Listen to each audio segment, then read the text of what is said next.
ይብሳችሁ ለጨለማ መብራት ይብራላችሁ ተጀምሯል ጉዞ በርከት ብልጽግና አምፖልን ይምረጡ ለከፍታው ማማ ብልጽግና ብልጽግና ብልጽግና የአብሮነት ፋና ብልጽግና ብልጽግና ብልጽግና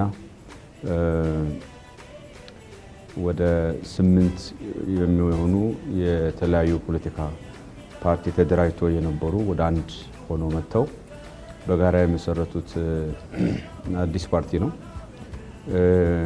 ስለዚህ ይሄ ፓርቲ የሚመራበት ግልጽ ፕሮግራም አዘጋጅቷል።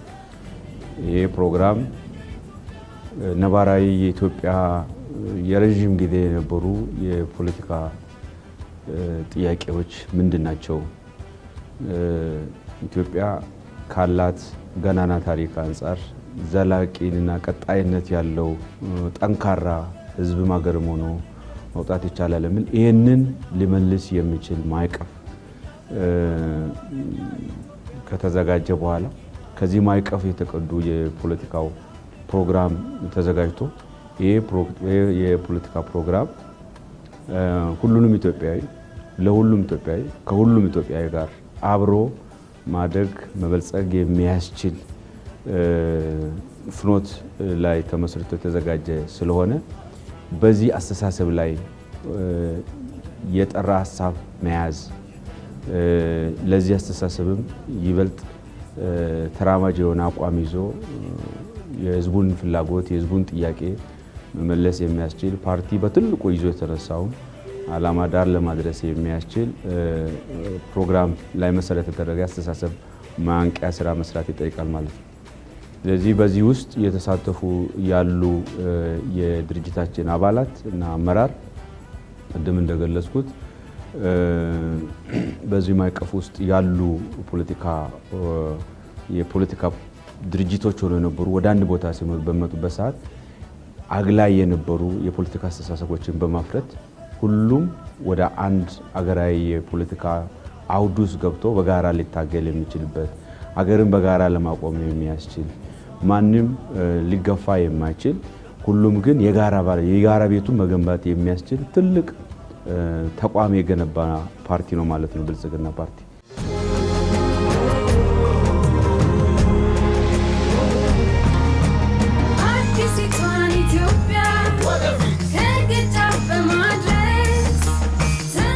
ዘጠኝ ሚሊዮን የምንለው በአንዳንድ አገሮች የአገሪቱ ህዝብ ብዛት ሊሆን ይችላል ማለት ነው። 9 ሚሊዮን የሚደርስ አንድ የፖለቲካ ፓርቲ ውስጥ የተደራጀ ኃይል መኖር ማለት ትልቅ አቅምነቱ በዚህ ብቻ ቁጥሩ ብቻ አይደለም፣ ስብጥሩ ውቅሩ ራሱ የአባላቱ ውቅር ወስተን በምናይበት ሰዓት ከሰሜን እስከ ደቡብ ከምስራቅ እስከ ምዕራብ ያለው ኢትዮጵያዊ በዚህ ውስጥ የታቀፈበት ፓርቲ ነው ማለት ነው። ማንም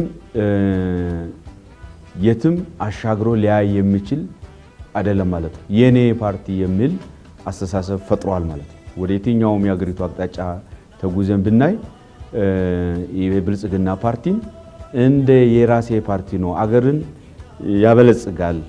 ይሄ ብልጽግና ፓርቲ የኢትዮጵያን አገረ መንግስት ብሔረ መንግስት በመገንባት ኢትዮጵያ ገናናነቷ ብልጽግናዋ ያረጋግጣል የሚል ሁሉም የተሳተፈበት ነው ማለት ነው። ከዚህ አንፃር ይሄ ብዝሃነትን እንደ አቅም አድርጎ ወስዶ ነገር ግን ደግሞ አገር በወንድማማችነት ማይቀፍ አንዱ ለአንዱ አብሮ በመኖር ይሄንን መልካም እሴት ይበልጥ በማጎልበት ጠንካራ አገር የመገንባት ስራችንን በጥሩ ፋውንዴሽን ጀምረናል ማለት ነው። ይሄ በጥሩ ፋውንዴሽን የጀመርነው እነዚህ አባላት በየደረጃው በሚያደርጉት የዕለት ተዕለት ተግባር እንቅስቃሴ ነው ማለት ነው። ብልጽግና አጠቃላይ ያለንበትን የለውጥ ሂደት ይዞ የመራባቸው መንገዶችን ወስደን ስናይ ቀላል አይደለም። የዲሞክራሲ ስፔሱን በማስፋት ኢኮኖሚው ከገባበት መቀመቅ አውጥቶ ወደ ተሻለ ደረጃ እንዲደርስ ያደረገበት ሁኔታ ወስደን ስናይ ይሄ ኃይል ብልጽግና ያመጣቸው ትሩፋቶች ያመጣቸው ውጤቶች በአጭር ጊዜ በኢትዮጵያ ፖለቲካ ታሪክ ውስጥ በአጭር ጊዜ ውስጥ እነዚህን የመሳሰሉ ትልቅ ሊቆጠሩ የሚችሉ የፖለቲካ ስራ፣ የዲሞክራሲ ስርዓት ግንባታ፣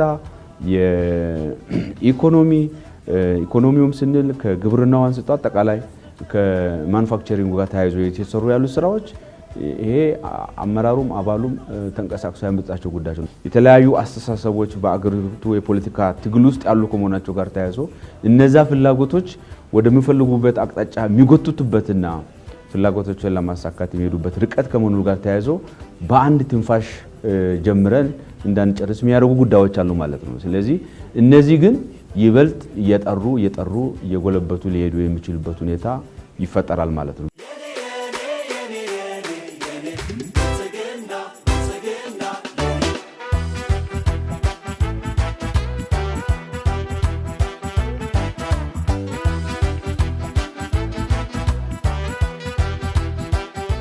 ሀሳብ ብቻ አይደለም ያለው ብልጽግና ማለት ነው። ሀሳቦቹን ወደ መሬት አውርዶ በጣም አመርቂ ውጤቶች ያመጡት አለ። በዛው ልክ ደግሞ በሂደቶች ውስጥ ያጋጠሙ ችግሮች አሉ ማለት ነው። በሂደት ውስጥ ያጋጠሙ ችግሮች ደግሞ በራሱ በብልጽግናው ብቻ የተፈጠሩ ሳይሆን ኢንቫይሮንመንት ውስጥ ያሉ አደናቃፊ መሰናክሎች መብዛታቸው ነው። የፖለቲካ መደናቀፍ መብዛት አለ። የጥፋት ኃይሎች ማደናቀፍ አለ።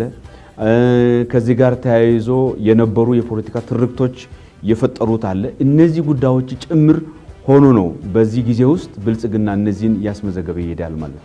እነዚህን ደግሞ ያሸነፈ መሰናክሎችን ሲገጥም ፈተናዎችን ሲገጥሙ እነሱን ያሸነፈ የሄደ ያለ ፓርቲ መሆኑን ያሳያል እንጂ በሽንፈቱ አሜን ብሎ ጸጋ አድርጎ የተቀበለው ሳይሆን ሽንፈቱን እያሸነፈ የመጣ መሆኑን ያሳያል ማለት ነው። ይሄ የተለያዩ አብነቶችን አንስቶ መግለጽ ይቻላል። ኮቪድ ጋር እንደ ሀገር እያጋጠሙ በዓለም የመጣ ቀውስ ነው። ግን እንዴት አድርገን ኢትዮጵያን በዚህ ሂደት ውስጥ ወደፊት እያራመድን ያለ መሆኑ ብልጽግና የተጫወተው ሚና ትልቅ መሆኑን ማሳየት ይቻላል። ሌሎች በተፈጥሮ የተፈጥሮ አደጋ አንበጣም ቢሆን በግብርናው ላይ ጎርፍም ቢሆን መሰል የመሳሰሉ ጉዳዮች ሲያመጡ ብልጽግና እነዚህን ተፈጥሯዊም ሰው ሰራሽ የሆኑ ቻሌንጂንጎችን እያሸነፈ ይበልጥ አገር እያስቀጠለ ያለበትና እያራመደ ያለበት ሁኔታ መኖሩን ያሳያል ማለት ነው። እነዚህ ፈተናዎች ባይኖሩ ኖሮ እነዚህ መሰናክሎች ባይኖሩ ኖሮ ብልጽግና ምን አይል ታምር ሊሰራ እንደሚችል በተጨባጭ ማየት ይቻላል። ክቡር ጠቅላይ ሚኒስትራችን በእንደዚህ አይነት አገራዊ የፖለቲካ ድባብ ውስጥ ሆኖ ሌት ተቀን እየተሰራ ያለው እየመጣ ያለው የተመዘገበ ያለው ውጤቶች ፕሮጀክቶች ለህዝብ ጥቅም ሊሰጡ የሚችሉ ትልልቅ ስራዎች በሚታይበት ሰዓት ይበልጥ ሰላም ቢሆን ይበልጥ አስተማማኝ የፖለቲካ ሁኔታ ያለበት ቢሆን ማሰብ ነው ማለት ነው። በዚህ ምን ያህል እጥፍ መሄድ የሚያስችል አቅም ያለው መሆኑን ያመለክታል ማለት ነው። ይሁን እንጂ በዚህ ሂደት ውስጥም ሆኖ ያስመዘገብናቸው እኛ በውስጡ ሆነን ላይታየን ይችል ይሆናል። ነገር ግን ደግሞ ከሌሎች አጠቃላይ የፖለቲካ ትግል ሁኔታችንን ታሪካችንን በምናይበት ሰዓት የነበሩ ነገሮችን አፍርሶ የምንነሳበት የፖለቲካ ልምድ ነው የነበረን። ነገር ግን ያለውን ገንብተን ያጠረውን ሞልተን ስህተቶችን አርመን ይበልጥ ወደፊት የመጓዝ ወደፊት የመራመድ በትላንትናው ብቻ ላይ የተመሰረተ ሳይሆን የመጪ ጊዜን የመጪ ትውልድን ፍላጎትን ጭምር ታሳቢ አድርጎ እየሰራ ያለ ፓርቲ በመሆኑ እነዚህ ውጤቶች ተመዝግበዋል ማለት ነው።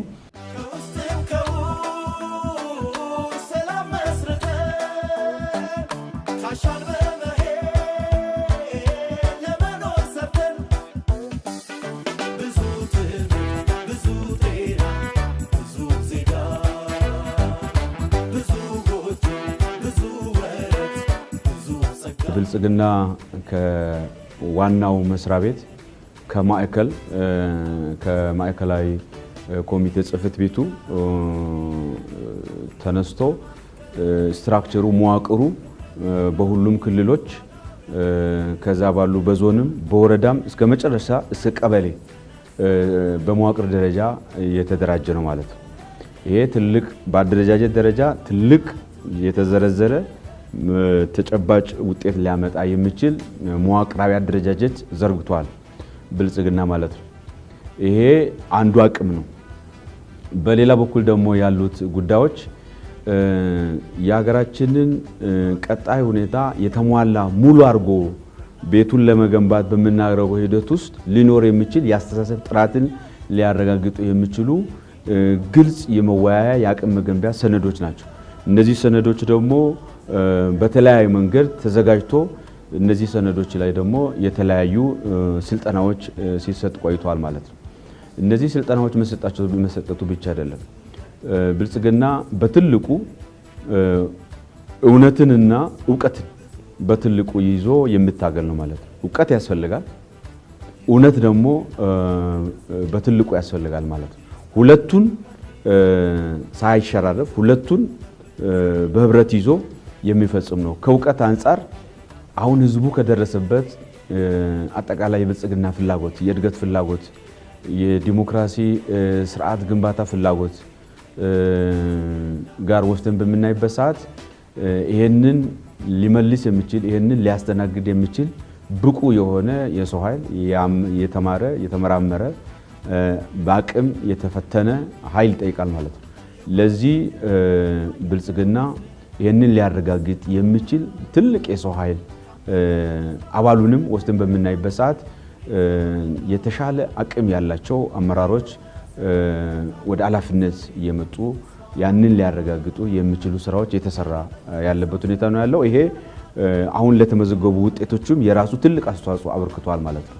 ቦታው የሚጠይቀውን ሚኒማም በትንሹ የሚጠይቀውን የትምህርት፣ የልምድ፣ የመፈጸም የቁርጠኝነት አቅምን ታሳቢ ባደረገ መንገድ የሰው ኃይል ስምሪትም ጭምር የሚደረግበት ነው ማለት ነው ያለው እና ይሄ ከላይ ከፌዴራል ጀምሮ እስከ ታችኛው የአስተዳደር እርከን ያለውን የአመራር ስምሪት ወስደን በምናይበት ሰዓት እነዚህ በዚህ መንገድ ማየት የሚቻልበት ሁኔታ አለ ማለት ነው። ራሱ ፓርቲው አገሪቷን ወዴት ከፍ ለማድረግ እንዳሰበ በዚህ ጉዳይ ላይ ግልጸኝነት የመፍጠር አስተሳሰቡ ላይ ጥራት የማረጋገጥ ሁኔታ በትልቁ የፖለቲካ የፓርቲያችን ትልቅ አሳይመንት ይሆናል ማለት ነው።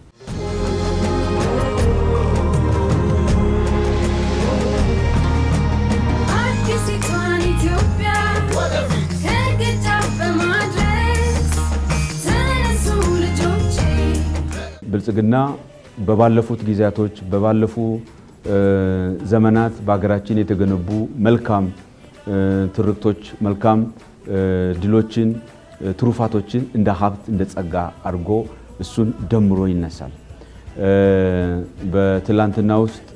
በትላንትና ጊዜ ውስጥ መልካም ነገር እንዳለ ሁሉ በዛው ልክም ጉድለት ይኖረዋል። መልካሙን ይበልጥ የምናጠናክርበት ጉድለቶችን ደግሞ ከጉድለቶቹ ተምረን እንደ አንድ ድል ተጠቅመን ጉድለቱ ለመማር ድል ስለሚሰጠን እሱን በማይደግም መንገድ ደግሞ ይበልጥ አጎልብተን የምንሄድበት አስተካክለን የምንሄድበት ሁኔታ ይኖራል ማለት ነው።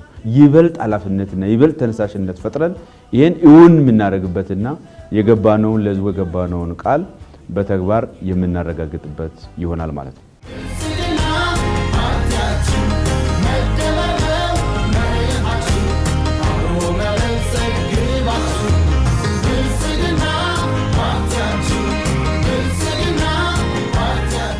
ህብረ ብሔራዊ ወንድማማችነትን እውን የምናደርግበት እና ሁላችንም አብረን ተባብረን ኢትዮጵያን ከፍ የምናደርግበት ጊዜ መሆኑን ተገንዝባችሁ ብልጽግና እንድትመርጡና ብልጽግና ደግሞ የበራ አምፖል ምልክታችን ነው። ስለዚህ የበራ አምፖልን በምርጫ ጊዜ በመምረጥ ብልጽግና ለሰነቀው ዓላማዎችና ፕሮግራሞች መሳካት የበኩላችሁን ኃላፊነት እና አስተዋጽኦ የምታደርጉበት እንዲሆን እንጠይቃለን ማለት ነው። ብልጽግና ምረጡ።